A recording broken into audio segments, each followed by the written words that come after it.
Welcome back, peeps.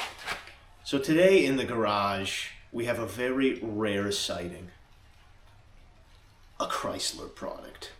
Now normally, I'm a big Chrysler hater, admittedly. I do work for Ford, so there's an implicit bias. But also, I just feel like I don't stumble across many Dodge, Chrysler, whatever you want to call it, products that stand the test of time. Now, although I don't like being proven wrong, it does happen. Kind of often, actually. In this case, I'm kind of proven very wrong, evident by this van basically being to the moon in mileage. You can kind of tell from the exterior that it has, but I am thoroughly impressed by this thing. I've done a little bit of work on it in the past. So the motor mount here, as you can see, broke off. These are supposed to be connected. Got the new alternator in there, and the new motor mount is right there. So that thing should do a lot more than the last one did because it was totally detached. So nothing major, just kind of normal maintenance items. Today, it's got a myriad of issues. Customer states, driver's side window intermittently works. Back hatch not opening. The lights are very dim, and the windshield wipers kind of work whenever they want to. Gotta drive home with no wipers. At least we got heated seats, though. So basically, this car belongs to a good friend of my mother's. She uses this thing to just cart around equipment, animals, and stuff for a shelter she does work for. Super sweet lady. Normally I don't like working on older stuff like this because it can just be very tedious. But I basically told her I'll fix what I can.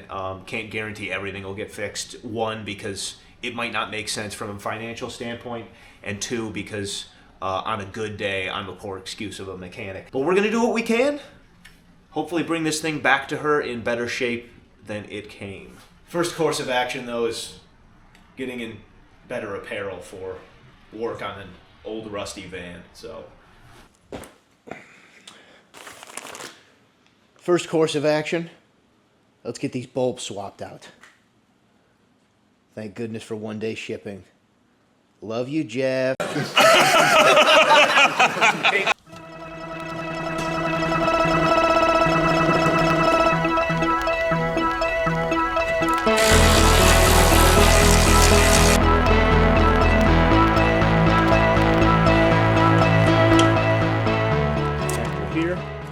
Make sure you remove that locking pin there.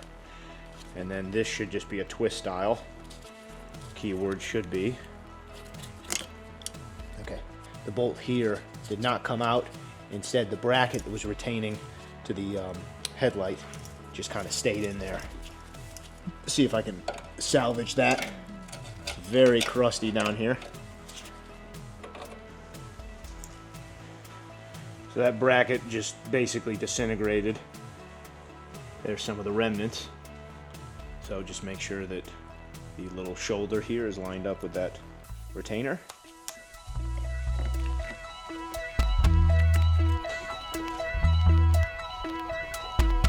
That's a bit of an improvement. All right, brief tangent. Got some spray adhesive. Listen, folks, I know it's difficult to accept, but as time goes on, things age, stuff just starts to sag. None of us love it, but it's just the way of the wave. Just talking about headliners here. All right, I don't know what you guys are thinking.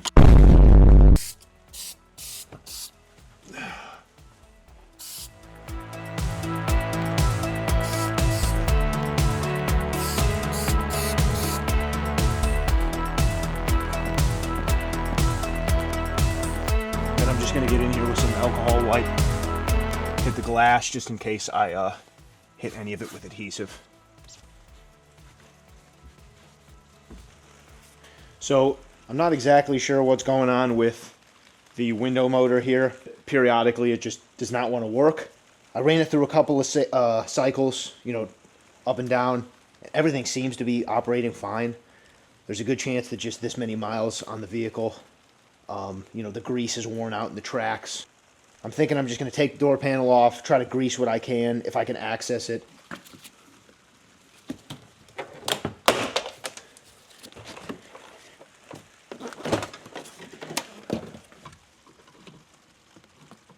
One eternity later. Gosh. All right, folks. Slight change in plans. Coincidentally, right when I was going to grease this thing, the window all of a sudden stopped going up and down. So I wanted to briefly talk about how you can kind of figure out, is it a switch issue? Is it a motor issue? What exactly is going on here? So first, let me just double check if it works. Okay, so the switch is not working, or the window's not going up when I press the switch. So what we're going to do here is, you can see this is the 2-prong connector for the motor. So one of these is likely to be power, one of these is likely to be ground. If you have one of these power probes, you just connect it to battery, it'll tell you. It takes out all the guesswork. This is for a dummy like me. You can do this with a test light as well. But I'm going to check this first prong. So that says 0 volt, that's a ground. Now when I press this switch, I should get power here. So see how that changed to 12 volts? But I got no movement in the window. So what this suggests to me is that the motor is not working. Now this is kind of interesting here. In this case, I'm going to press the switch. It might be out of camera, you're just going to have to trust me. I'm going to try going up. Nothing. See what just happened there? So it's pretty plain as day now that this motor, it's at the end of its life. Sometimes with starter motors on your engine, you can do the same thing. Give it a tap with a hammer. It'll give it just enough juice to get going. Obviously, it's going to be hardest on this motor when you first press the button, and it has to begin the motion. That's the most stress on these motors, just like it's hardest to get a car moving from just a standstill. So if you give it a little bit of persuasion there, which in this case is a tiny little pry tool, that was enough. Hopefully that made sense. That's how I was able to deduce that it's the motor. So I guess that's what we're going to be replacing. I got to go buy this this thing now.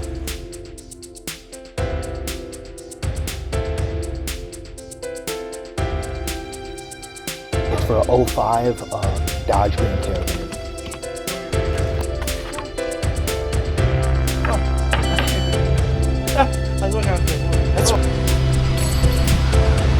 Thank you. You too.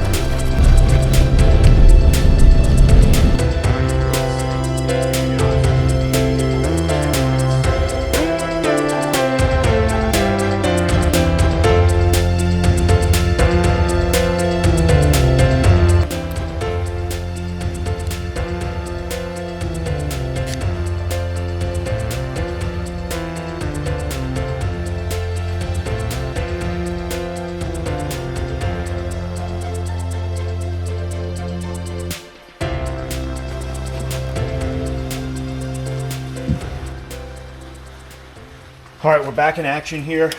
I'm going to start by removing the motor from how it's retained to the door panel here. And then I got to go for the 4 bolts that are holding in the regulator.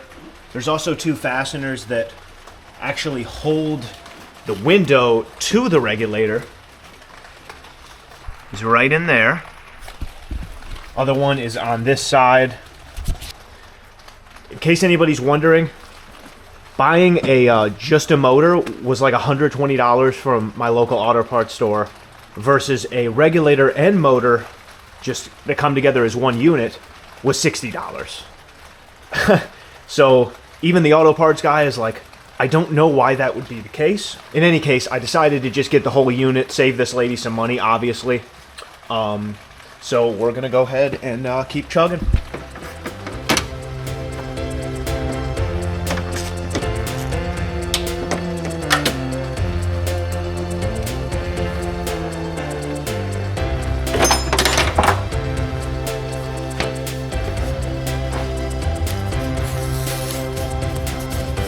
Pretty ugly, but as long as it's keeping the window up, you're good to go.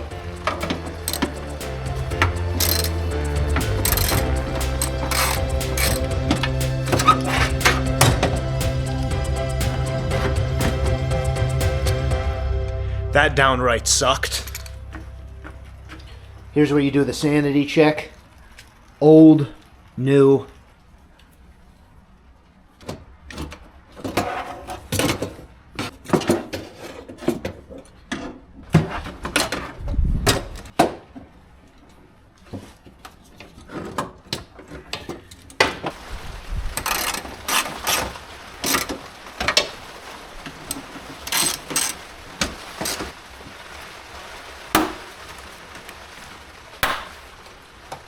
Okay, so now I can see that the window is in both sides. You can see the glass right here.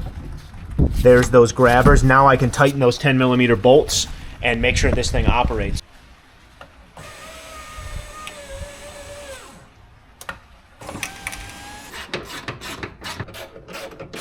All right, we are pretty much good to go here.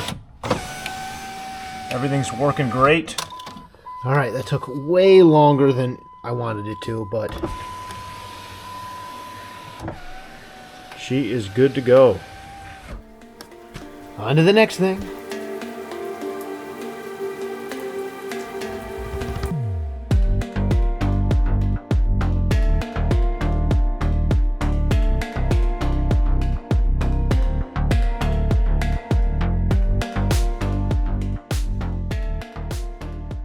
Alright, parts run, might as well be 18 at this point. Unfortunately, these original brackets that were on the headlight just have kind of disintegrated into nothing after all these years. So I hopefully got some hardware that will allow me to fix that. Alright, so far so good. Got those both on. Let's see if we can stab it into the car.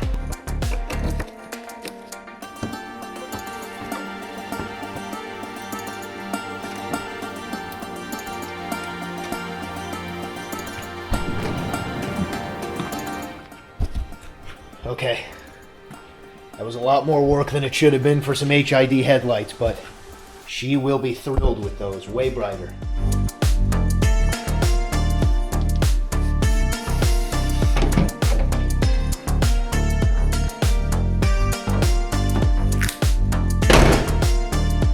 Next course of action, trying to figure out why this lift gate will not open.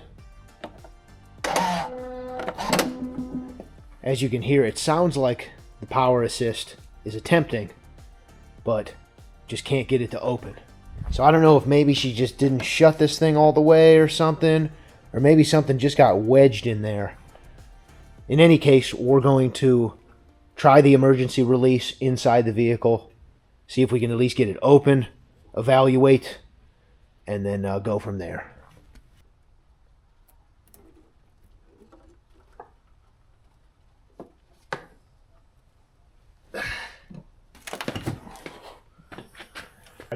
I got this open, and look. Can't get it closed? This thing literally rusted off. So what are you going to do? Well, I think all I can do is remove this. Will that hold it open on that side alone? No. So the only way she's going to be able to use this is we're going to have to get her some kind of propping mechanism, probably. Where are you going to put it? Okay. Here, you can let go for a second. Probably just... Well, I'm worried this is going to hit you on the head. Are you going to Well, get I'll be careful.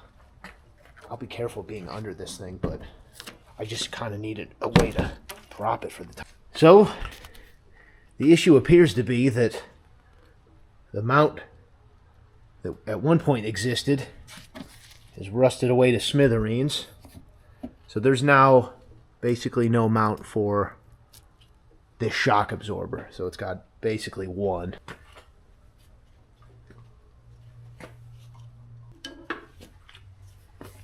There's that baby. Okay, so at the very least, I think this hatch will now open and close.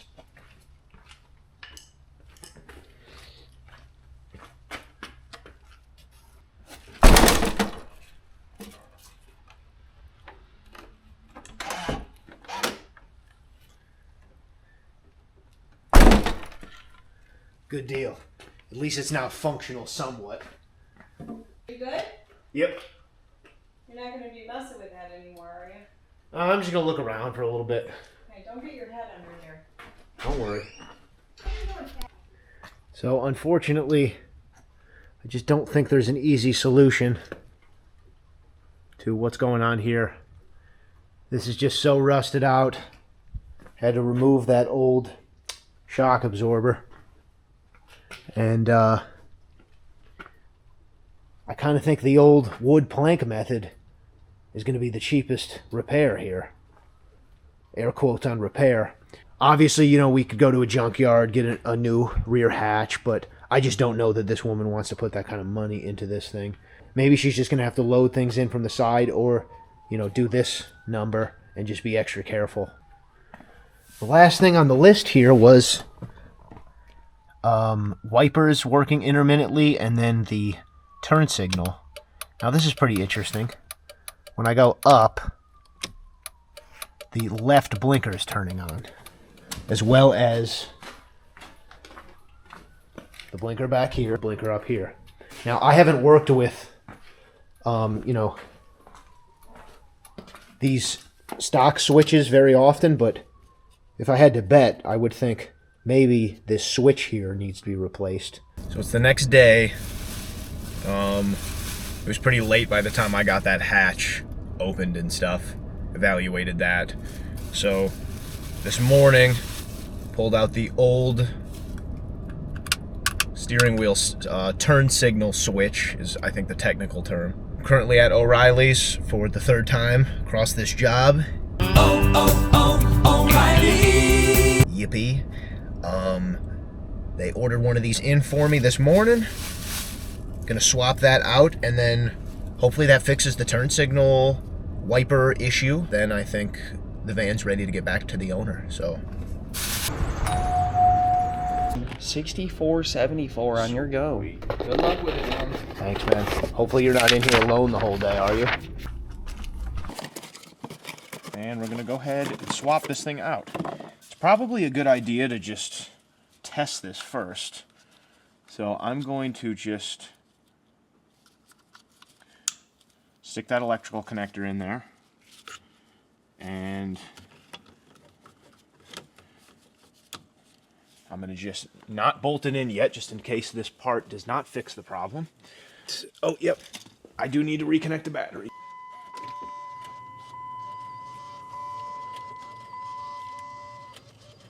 Okay, the CD player is very unhappy with me.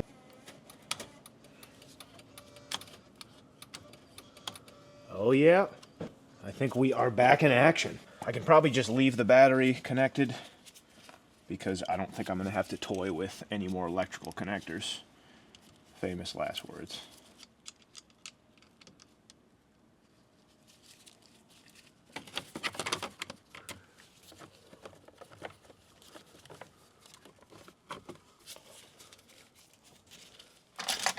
All right, all put back together. Let's do one more sanity check.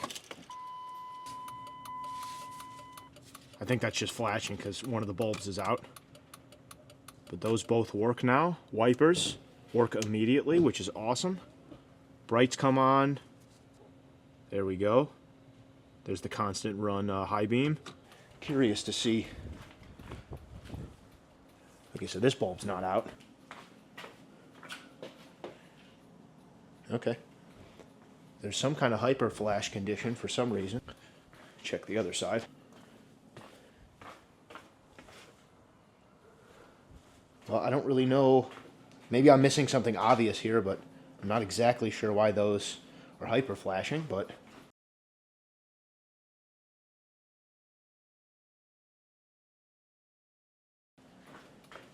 in any case, that is awesome. So new stock, just a switch was the problem. That's great. I was kind of worried that, like, maybe, you know, similar to the driver's motor, maybe the window, or excuse me, maybe the wiper motors were going bad or something like that. But that's good news that it was just something basic like that.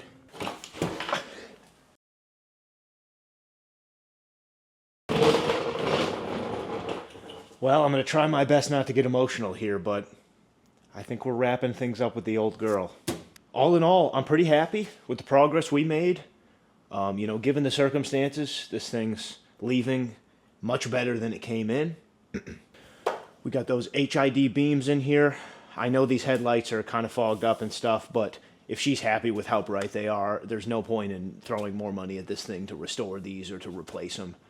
Again, this thing really only serves the purpose of just transporting stuff for the shelter. No reason to make it, you know, perfect.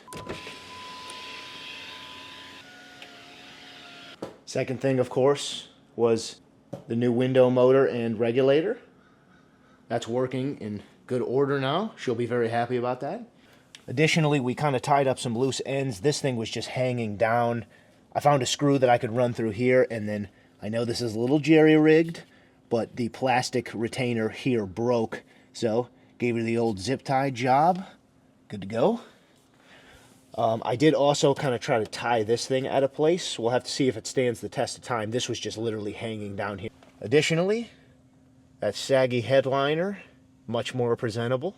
Lastly, somehow this rear hatch ended up being even rustier and decrepit than we originally thought. The good news is that now... Oh. Maybe I'm going to eat those words. Hang on. And then there's a little mechanism down here that you have to rotate clockwise to get this baby to release. Let's see if I can do it.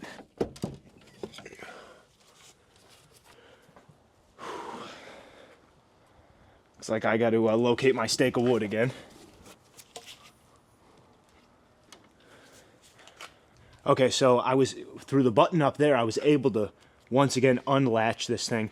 I don't know if maybe you just need to slam it shut really hard, which I'm kind of afraid to do because the license plate is hanging on for dear life as is. But I suppose we can see if it will at least shut.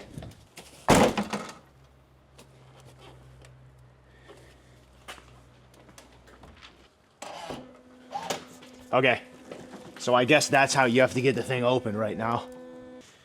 Well, this is probably not the most intelligent place to sit. A singular piece of wood separates me and a cracked cranium. Are you going to Well, get your I'll in be there? careful. I'll be careful being under this thing. But, anyways, for some reason, this rear hatch is no longer opening through the button on the outside.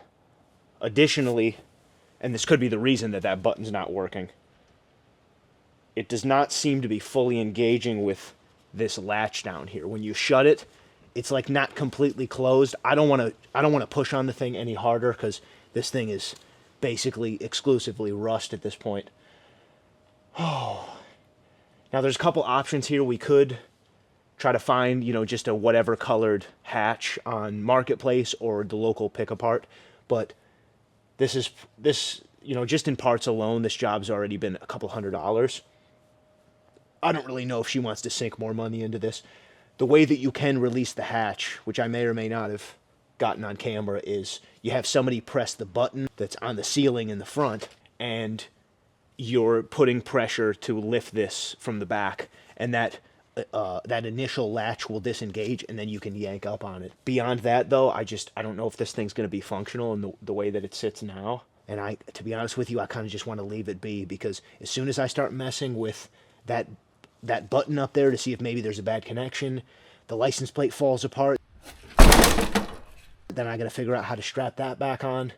It's just a can of worms. That's the problem. You sort of have to know when to kind of just, you know, say uncle on this stuff. I would have loved to have all of it fixed. I just don't know if that's feasible given, you know, the money standpoint and then also just kind of time. Dang, wish we could have gotten everything, but at least the rest is in good shape. Well, folks, that's about where I feel comfortable getting this car to without, you know, sinking preposterous amounts of money into it. All in all, though, as I stated, I'm not a huge fan of Dodge products.